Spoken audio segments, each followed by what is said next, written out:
Ang hapon po at Merry Christmas sa lahat ng mga kakampi, sa katotohanan, sa katarungan, at sa konsensya ng bayan. Merry Christmas po sa inyo lahat. Dito naman tayo para maibigay na naman ako sa inyong regalo, isang napakagandang regalo. At ito po ay isang kaalaman na kung saan ay mas maganda pa siguro huwag na pumutok ang inyong butsi, kundi mas maganda pa na makinig na at manood na lang kayo kung paano at magdasal na lang tayo kung paano gagawin natin para naman ay maibsan ang problema ng Pilipinas. So ito po, ang ating pag-usapan po, ay babawasan ko ng volume. Ang ating pag-usapan po sa ngayon ay mukhang totoo pala yung pamimiki ng panalo sa PCSO na kunwari may nanalo pero ang totoo ay wala. Mukhang totoo. Ano po ang dahilan? Ito po ay ilatag ko sa inyo mamaya yung report mismo ng Commission on Audit. Nagre-report na walang mga resibo. Panay mga Merigris Piatos ang resibo. Kahit ka Merigris Piatos, walang resibo. Kaya ang konklusyon natin ngayon, alam mo magkano involved, mamaya pag-usapan natin. Pero bago pong lahat, sa ulit po, Merry Christmas and Happy New Year. May lang na akong sasagutin ay, Alex, pwede bang manood ka? Nagla-live ako ngayon. Tawag tayo, mag-usap tayo ulit maya. Nagla-live ako ngayon. Merry Christmas. Babatiin kita, si Alex Torres. Merry Christmas sa inyo dyan sa Batangas. Nagla-live ako ngayon, Alex. Nagla-live ako ngayon. Okay, Merry Christmas sa inyo sa Batangas, sa Tui. Okay. So, yun, mga kaibigan ko na taga Tui, Batangas, tumawag. Merry Christmas na lang dyan sa inyo sa Batangas. Si kay Bayani Alamag dyan sa Calaca, Batangas, Merry Christmas. Sa mga magbago na pamili dyan sa Lian, Batangas, at saka kay Saldi de Loyola na tumatakbong mayor ng Lian, Batangas, ay Merry Christmas po. At talagang tutulungan kita ng husto para makumbinsi ko ang mga taga-Lian, mga Lianero na bumoto sa iyo. At hinihimo ko po ang mga pamilya Lamano sa pamamagitan ni Dr. Aki Lamano na tulungan nyo naman si Saldi de Loyola na magiging bagong mayor. Kung may walang pagbabago sa Lian, kung hindi bago, iboboto nyo. Kaya bago na iboto nyo. At kung maging mayor siya at mananalo siya, sinisiguro ko po na magiging advisor niya ako na libre, walang bayad. At pipilitin ko siya, babantayan ko siya. Na dapat, sana ang gagawin niya ay para sa makabayan. So, magandang gabi, Rinaldo Tiuzon. Hapon pa pala, wala pang alas 6. Primitiva Marcelo Villapando. Merry Christmas. Merry Christmas sa inyo, Rinaldo. So, ito po sa ngayon, ang ating pag-usapan ay sana lahat tayo panalo para talagang totoo Merry ang Christmas natin. Ang problema lang, lumalabas po, ladies and gentlemen, na mismo Commission on Audit, mismo COA nag-report na ang kanilang report na walang resibo na sinumiti kahit Merigris Piatos na resibo ay walang pinakita para malaman kung totoo ba talaga mga nanalo sa loto o hindi. Kaya tinatawagan ko itong kumag na to na si Melquiades Robles na dati nang kinasuhan ng graft and corruption sa ng ombudsman sa pagnanakaw diyan sa Metropolitan sa MRT. Sa MRT sa ating train. Siya inakusahan niya noon, nakaligtas lang. Hindi ko alam kung bakit siya nakaligtas. Pero hindi ko naman sinasabi kung totoo ang akusasyon sa kanya. Pero hindi siya kakasuhan ng ombudsman kung walang bahid na katotohanan ang mga akusasyon na pagnanakaw niya. So ngayon, lumalabas, kasi in fairness, wala naman ako masamang tinapay kay Inday Maharlika. Pinapakinggan ko rin siya kuminsan, pero kay Maharlika ko ito narinig, na si Melquiades Robles, na ang kakotsaban ng isang Ilongga rin, na si Lisa Aranita Marcos para palabasin na kunwari may nanalo sa PCSO pero ang katotohanan ay walang panalo. Ngayon, naimbestigahan yun. Umabot sa investigasyon yun kasi nag-report papunta sa committee ni Senator Raffy Tulfo. At andun nga rin si Senator Senator Coco Pimentel na anak ng pinakadakilang Mindanaoan senador na kaya nakilala ko, si Nene Pimentel, na siyang naging mayor sa panahon ni Marcos, nakulong siya sa kanyang bahay habang siya ay mayor ng Cagayan de Oro City. So anyway, ito pong ipapakita ko sa inyo dahil wala nang iba, mismo ang Commission on Audit nag-report na 14.3 billion na panalo sa loto at STL, Small Town Lottery, ay walang mga resibo na pinakita kung sino-sino ang mga nanalo. So, ito na ngayon na magpapatunay na after all these years, ay nagsasabi rin pala ng totoo. Ito si Maharlika. So, ipapakita ko muna babalikan muna natin yung hearing na nangyari sa Senado na ginawa ni Raffy Tulfo. Ang problema lang kay Raffy Tulfo, nabigyan ata ng pera 1 bilyon, kaya tumigil na rin sa investigasyon. Kaya ang nangyari, nung una, galit na galit, nagmumura pa. Pero nung pangalawang hearing, kahit wala si Melquiades Robles, hindi na, mabait na. So ito, pakinggan mo na. Pero bago ko i-upload yung video ng balikan natin ang hearing ni Raffy Tulfo, ay batiin ko muna si Alex Paez Torres, no? So gandang gabi dyan sa inyo. Alay, mga Batanggenyo dyan, ha? Magandang gabi. So Jupiter Pluto, Maray na Banggi, o sa mga Bicolano, Maray na Banggi. Just Del Rosario, Merry Christmas. Merry Christmas sa inyo lahat. Marlon Apareche.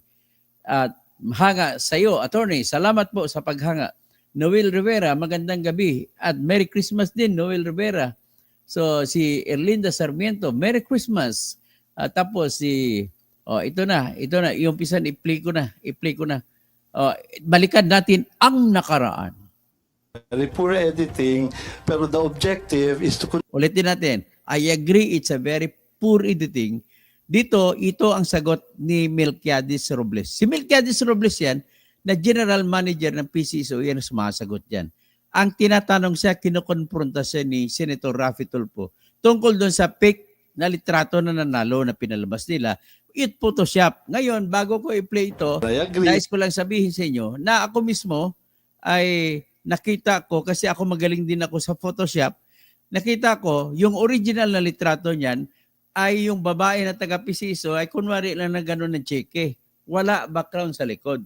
Tapos kumuha ng litrato ng ibang babae at pinatong at nagsuot pa ng damit na bayo. Ang damit na kumbaga, nagkumuha sila ng babae na ang model ng babae doon sa damit na yon na branded, yun ang ginamit nila na babae at nilagyan nila tinakpan kunwari ang mukha, nilagyan ng maskara, ayan na tadits.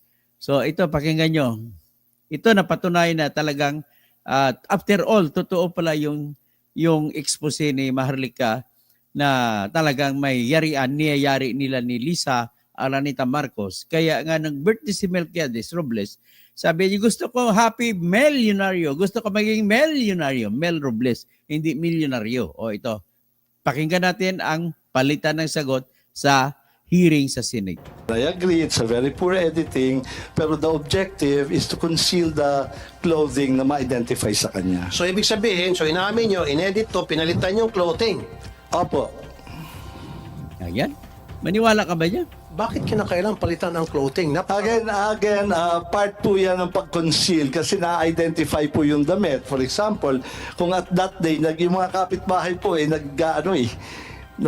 yung suot niya, ganyan. Or kung nakapag-selfie siya, meron yung pong nagreklamo sa amin, favorite clothes daw kasi, kaya nalaman siya. Okay ha? I agree. So, ulitin It's a natin. very poor editing, pero the objective is to conceal the clothing na ma-identify sa kanya. So ibig sabihin, inamin nyo, inedit to, pinalitan yung clothing. Opo.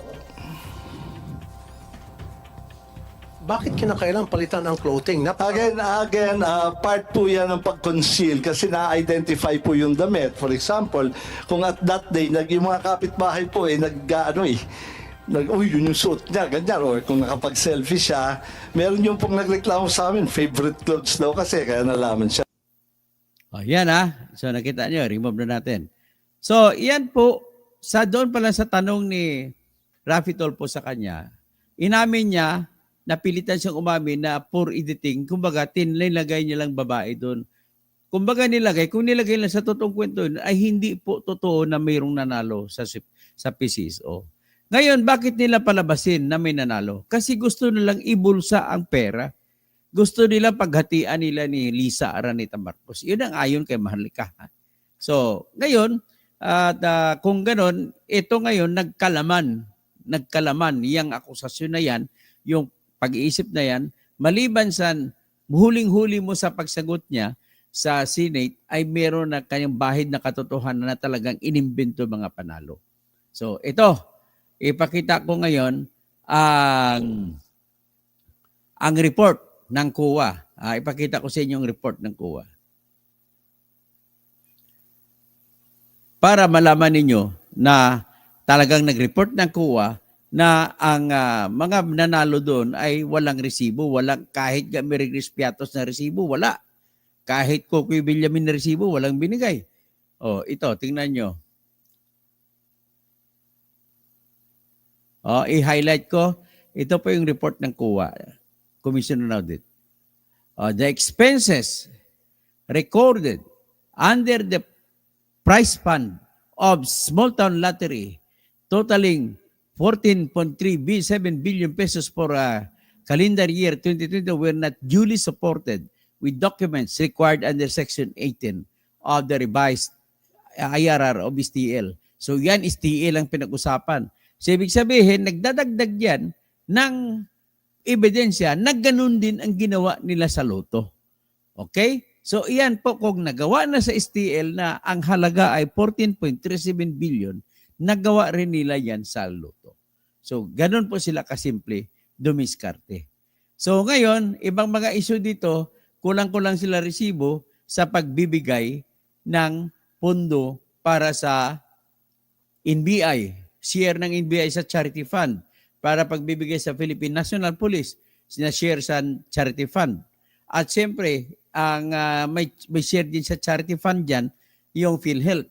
Pero anyway, what is important now is, yung mismong COA nagkonfirma na talagang may taguan na may nangyayari dyan, na taguan ng mga premyo sa STL at saka sa PCSO, sa Lotto. So yan po ang ating katibayan. So ladies and gentlemen, yan po, yan mo makikita kung gaano kagaling itong pamahalaan ni Bongbong Marcos.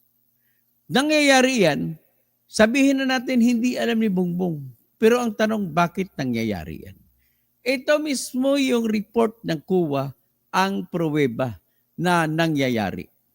Yung papalabas kunwari na may nanalo, nahuli sila dahil hindi nakapagbigay ng resibo. Bakit? Kung mananalo, ano bang resibo kailanganin natin? Siyempre, pipirmahan nung nanalo. Na tinanggap niya, kung cheque ang bibigay, dapat may cheque. Okay? So kung cheque binigay, ibig sabihin, nag-imbento ng pangalan. Kung nag-imbento ng pangalan, so sigurado ko kung STL, so Small Town Lottery, na huli sila sa halaga ng 14.3 billion pesos, sigurado rin na dumidiskarte rin sila dyan sa PCSO. Kaya nga, ano ang ating solusyon ngayon? Para ngayon, mabigyan naman natin sila ng pagkakataon na malinis lang pangalan nila. And that's the only way is, kung sa Lotto ang pag-usapan, ay kailangan na umpisahan na ng Quadcom. Kung mayroong gagawin ng Quadcom, ito yon. Ipatawag ninyo ang PCSO at ipasumite ninyo ng kanilang record kung sino ang nanalo, tabunan lang, lagyan lang ng alias. At ipasumite ang lahat ng cheque na ibinayad doon sa mga nanalo. At kung isumite ang cheque, malalaman ngayon ng mga senador, sila lang nakakalam kung sino-sino yung nakalista na kumuha ng pera na ipanalo. At siyempre, ang gagawin kasunod yan, kung masikreto yan, gagawin ngayon, NBI, pupuntahan ng NBI isa-isa yung mga sa bahay nila, yung mga pangalan na kuno nanalo sa PCSO. That's the only way para malabas din ang pangalan ninyo sa kasamaan kung talagang nagsasabi kayo ng totoo. Pero kung hindi kayo nagsasabi ng totoo, lalabas din dyan ang katotohanan na namimigay kayo ng mga nanalo sa loto. At kung namigay kayo ng nanalo sa loto, ibig sabihin, totoo rin po yung siniwalat na exposition or expose ni Miss Maharlika sa kanyang vlog. Okay? So ngayon, dagdag katotohanan, dagdag pruweba na kung sasabihin bakit totoo yan, ay ang katotohanan na nagsampa pa ng libel case sa Amerika si Melquiades Robles laban kay Maharlika.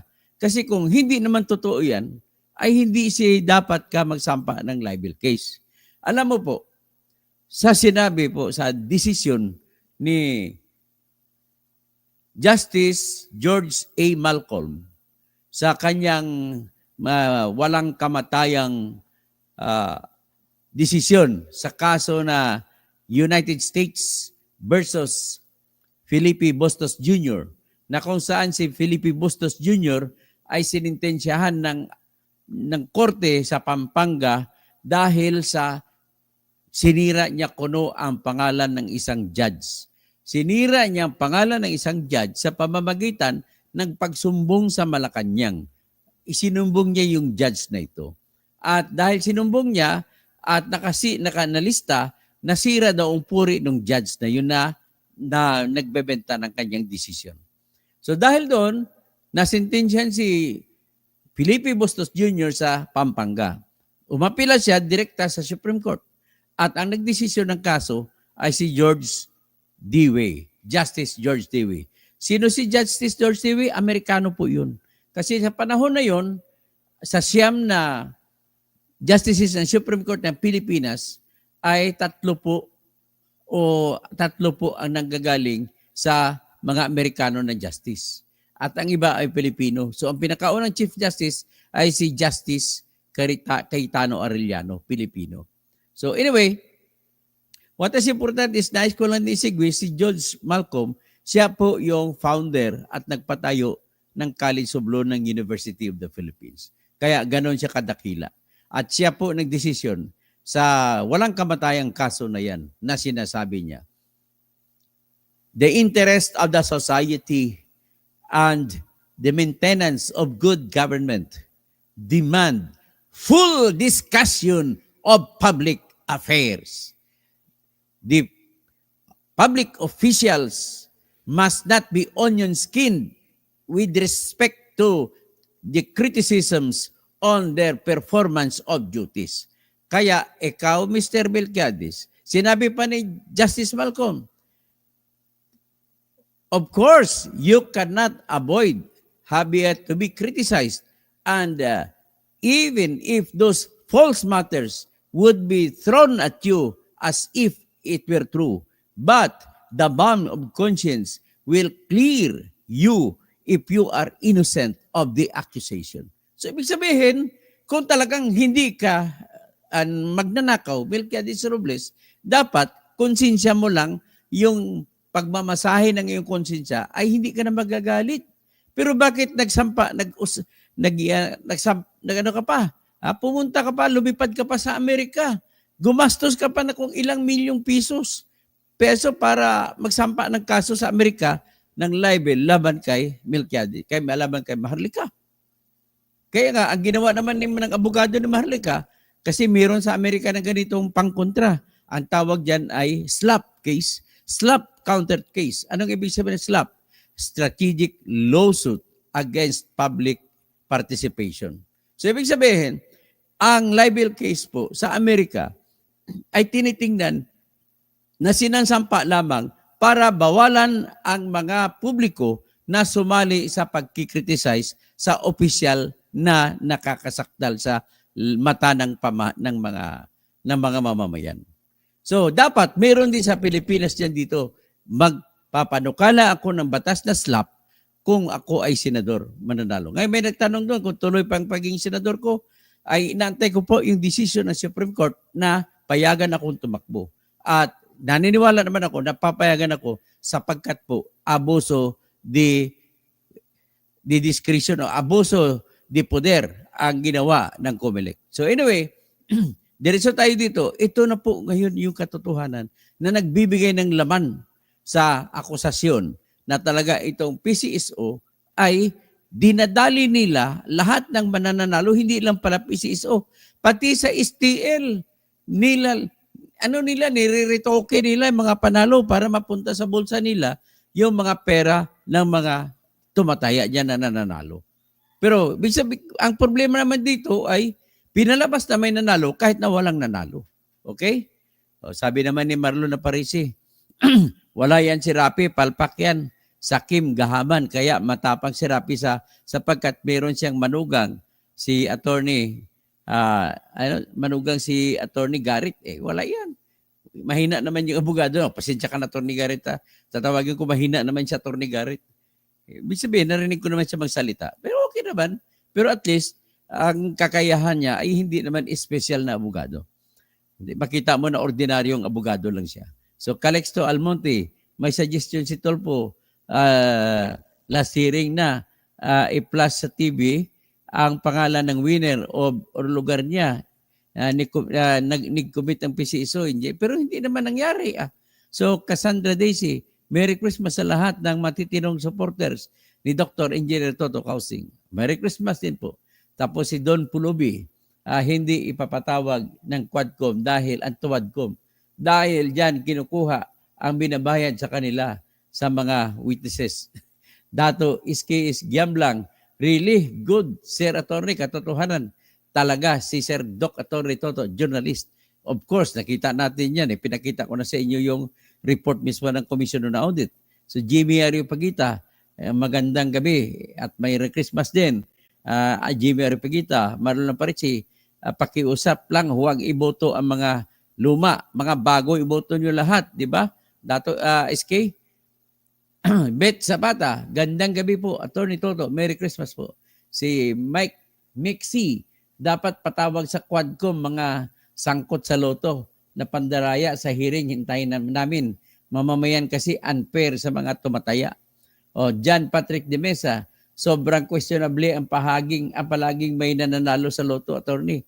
Statistically speaking, ito kasi si John Patrick de Mesa ay isang engineer. Kaya alam niya rin po, kagaya ko, engineer din ako, alam namin po ang siyensya o ang probabilities, science of probabilities sa statistics. Hindi po kami naniniwala dyan kasi 1 in how many millions yan ang chance mo na mananalo tapos kuha mo lagi. So Cassandra Daisy, Merry Christmas. Merry Christmas din, John Patrick de Mesa. Sa Mesa. So Cassandra Daisy, sabi niya, Merry Christmas sa best trial lawyer ng Pilipinas. Sa totoo lang, I want to be humble, but lahat ng kaso na hinawakan ko at lahat ng mga cross-examination na ginawa ko po ay lumabas po ang katotohanan. Hindi na ako magyabang.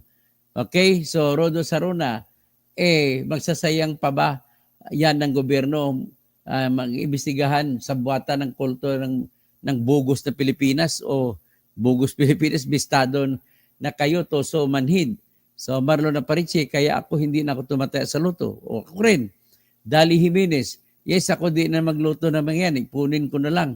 Re-Asuncion, wala. Ruda Saruna, John Patrick de Mesa. Re-Asuncion, meron pa ba tumataya sa luto? Hindi ko alam kung meron. So Lizel C, ayan ka na naman. Alamin mo muna ang buong. Ito si Lizel C kasi maka-BBM ka. Nga report na ka ng kuwa yun eh. Don Pulubi, ngayon, Desembre, magkasunod ang nanalo sa loto. Wow, galing Orlan Tisabay, kaya din ako tumataya. So, Dato Iski Giamblang, really, Sir Attorney, Ernesto Pangan, delikado na naman ang 658 dahil medyo malaki na naman ang premyo. Nako, Don Pulubi, Rolito, 29 Cabiroy, wala yatang tinatapos na investigasyon si Arte. Wala. Pag nakabigay na ng pera, tigil kagad si Rapi Tulfo. Ganun si Rapi Tulfo. Kasuhan mo ko ng libel kung gusto mo. Mike C, sana naman wag nilang dinadaya ang mga loto kasi kami taya ng taya. Yun. Wag na kayong taya. John Kabinbin, Kabunyog. Good evening, Dr. Senator Toto Kausing. Merry Christmas. Roger Barcelona, Sir Toto, kandidato na ba kayo? Hindi pa, antayin nyo munang utos sa Supreme Court. Kaya shout out dyan sa Seattle, Washington, kay Ernesto Lagramada, sa Seattle, Washington din, kay Elena Areno, Landro Soto, Kunanan. Diyan pala kay Lisa Karandang sa Pangasinan. Shout out din. Tapos Leandro Soto Kunanan, magandang gabi. Roger Barcelona, Dodong Aquino, Merry Christmas. Ramon Lumibaw, Maray Nabangge, and Merry Christmas. Rolito Cabiroy, Calixto Almonte, Noel Rivera, tapos Jupiter Pluto. So iyan po ang atin nakita sa ngayon. May pruwiba na dahil ang mismo ang kuha ng report na walang mga resibo, kahit man lang resibo ni Mary Grace Piatos, walang naipakita. So, Merry Christmas, Jamie Marlon Aparici uli, Jamie Aripigita, Cassandra Daisy, Armando Dongo, kung cheque binayad ng tao, tumama sa first prize, bank ang nakakalam, yung magkaroon naman bank secrecy law, naku, patay tayo. Leonardo Nava, Calixto Almonte, Jape Arante Piñalosa, watching from Kiyot, Cebu, maayong gabi sa inyo diha, tanang mga taong speaking o gasulti o Cebu o Sugbuanon. Jenny Ricardo hanggang musimula lang si Rapi Tulpo o Erlinda Lapiceros, Rolando Almario Medina, Armando Dongo, tapos si Josue Vergara, Engineer Toto, ikaw na lang ang natitirang totoo sa tingin ko. Sige, please proceed. Sige, kailangan ipagdasal nyo na aprubahan ng Supreme Court ang aking pagtakbo. Merry Christmas, paring Marde. So, Rolando, Merry Christmas din kay paring Paul Icabina kung saan ka man ngayon. So, Glenn Oy, mabuhay ka, attorney, Omam Reacts, Ron Oscares, Manolito Villa, Noel Ruiz, Army Berlan, Ray Asuncion. Merry Christmas sa lahat ng mga kasapi ng Man Cave International, lalo na sa presidente na si Melvin Del Puerto dyan sa Naga City. Sa kay Attorney Manny Saez dyan sa Naga City. Magandang gabi at Merry Christmas. So, yan lamang po ang ating vlog sa ngayon. Magandang hapon. Babalik ako mamaya. Ang pag-usapan natin ay budget. Pagkatapos, mamayang-maya, pag-usapan naman natin ay yung presyo. Magiging maganda ba ang 2025 natin? Yan, sasagutin natin mamaya sa ating vlog mamaya. Magandang gabi po at Merry Christmas sa inyong lahat.